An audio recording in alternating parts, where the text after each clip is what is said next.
नमस्कार दोस्तों, विष्णु पुराण में आपका बहुत बहुत स्वागत है। आज हम विष्णु पुराण के चतुर्थ अंश के 5वें अध्याय को शुरू करते हैं। निमि चरित्र और निमि वंश का वर्णन। श्री पराशर जी बोले, इक्ष्वाकु का जो निमि नामक पुत्र था, उसने 1 सहस्त्र वर्ष में समाप्त होने वाले यज्ञ का आरंभ किया।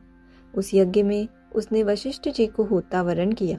वशिष्ठ जी ने उससे कहा कि 500 वर्ष के यज्ञ के लिए इंद्र ने मुझे पहले ही वरण कर लिया है, अतः इतने समय तुम ठहर जाओ, वहां से आने पर मैं तुम्हारा ही ऋत्विक हो जाऊंगा। उनके ऐसा कहने पर राजा ने उन्हें कुछ भी उत्तर नहीं दिया। वशिष्ठ जी ने यह समझकर कि राजा ने उनका कथन स्वीकार कर लिया है, इंद्र का यज्ञ आरंभ कर दिया। किंतु राजा निमि भी उसी समय गौतम आदि अन्य होताओं द्वारा अपना यज्ञ करने लगे। देवराज इंद्र का यज्ञ समाप्त होते ही मुझे निमि का यज्ञ कराना है, इस विचार से वशिष्ठ जी भी तुरंत ही आ गए। उस यज्ञ में अपना कर्म गौतम को करते देख उन्होंने सोते हुए राजा निमि को यह शाप दिया कि इसने मेरी अवज्ञा करके संपूर्ण कर्म का भार गौतम को सौंपा है, इसलिए यह देहहीन हो जाएगा। सोकर उठने पर राजा निमि ने भी कहा, इस दुष्ट गुरु ने मुझसे बिना बातचीत किए अज्ञानतापूर्वक मुझ सोए हुए को शाप दिया है, इसलिए इसका देह भी नष्ट हो जाएगा। इस प्रकार शाप देकर राजा ने अपना शरीर छोड़ दिया। राजा निमि के शाप से वशिष्ठ जी का लिंग देह मित्रा वरुण के वीर्य में प्रविष्ट हुआ और उर्वशी के देखने से उसका वीर्य स्खलित होने पर उसी से उन्होंने दूसरा देह धारण किया। निमि का शरीर भी अति मनोहर गंध और तैल आदि से सुरक्षित रहने के कारण गला सड़ा नहीं, बल्कि तत्काल मरे हुए देह के समान ही रहा। यज्ञ समाप्त होने पर जब देवगण अपना भाग ग्रहण करने के लिए आए तो उनसे ऋत्विक गण बोले कि यजमान को वर दीजिए। देवताओं द्वारा प्रेरणा किए जाने पर राजा निमि ने उनसे कहा, भगवान, आप लोग संपूर्ण संसार दुख को दूर करने वाले हैं। मेरे विचार में शरीर और आत्मा के वियोग होने में जैसा दुख होता है वैसा और कोई दुख नहीं है, इसलिए मैं अब फिर शरीर ग्रहण करना नहीं चाहता, समस्त लोगों के नेत्रों में ही वास करना चाहता हूँ।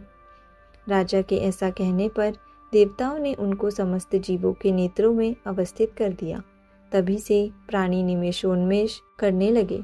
तदनंतर अराजकता के भय से मुनिजनों ने उस पुत्रहीन राजा के शरीर को अग्नि से मथा।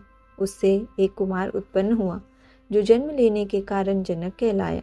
इसके पिता विदेह थे, इसलिए यह वैदेह कहलाता था और मंथन से उत्पन्न होने के कारण मिथि भी कहा जाता है। उसके उदावसु नामक पुत्र हुआ।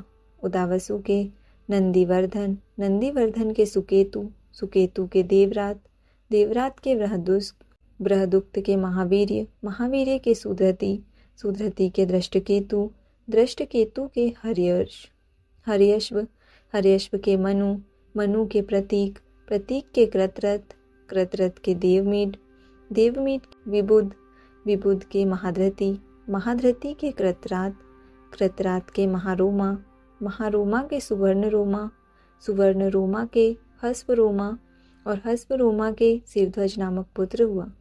वह पुत्र की कामना से यज्ञ भूमि को जोत रहा था।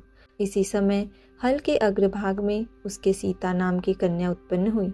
सिरध्वज का भाई शांकाशय नरेश कुशध्वज था। सिरध्वज के भानुमान नामक पुत्र हुआ। भानुमान के सद्युम्न, सद्युम्न के शुचि, शुचि के उर्जनामा, उर्जनामा के शतध्वज, शतध्वज के कृति, कृति के अंजन, अंजन के कुरुजीत, कुरुजीत के अरिष्टनेमि, अरिष्टनेमि के श्रुतायु, श्रुतायु के सुपार्श्व, सुपार्श्व के सृंजय, सृंजय के क्षेमावी, क्षेमावी के अनेना, अनेना के भौमरथ, भौमरथ के सत्यरथ, सत्यरथ के उपगु, उपगु के उपगुप्त, उपगुप्त के स्वागत, स्वागत के स्वानंद, स्वानंद के सुवर्चा, सुवर्चा के सुपार्श्व, सुपार्श्व के सुभाष, सुभाष के सुश्रुत, सुश्रुत के जय, जय के विजय, विजय के ऋत, ऋत के सुनय, सुनय के विथव्य, विथव्य के धृति, धृति के बहुलाश्व और बहुलाश्व के कृति नामक पुत्र हुआ। कृति में ही इस जनक वंश की समाप्ति हो जाती है। ये ही मैथिल भूपालगण हैं। प्रायः ये सभी राजा लोग आत्मविद्या को आश्रय देने वाले होते हैं। तो यहाँ विष्णु पुराण के चतुर्थ अंश के 5वें अध्याय का समापन होता है। आज के लिए इतना ही। धन्यवाद।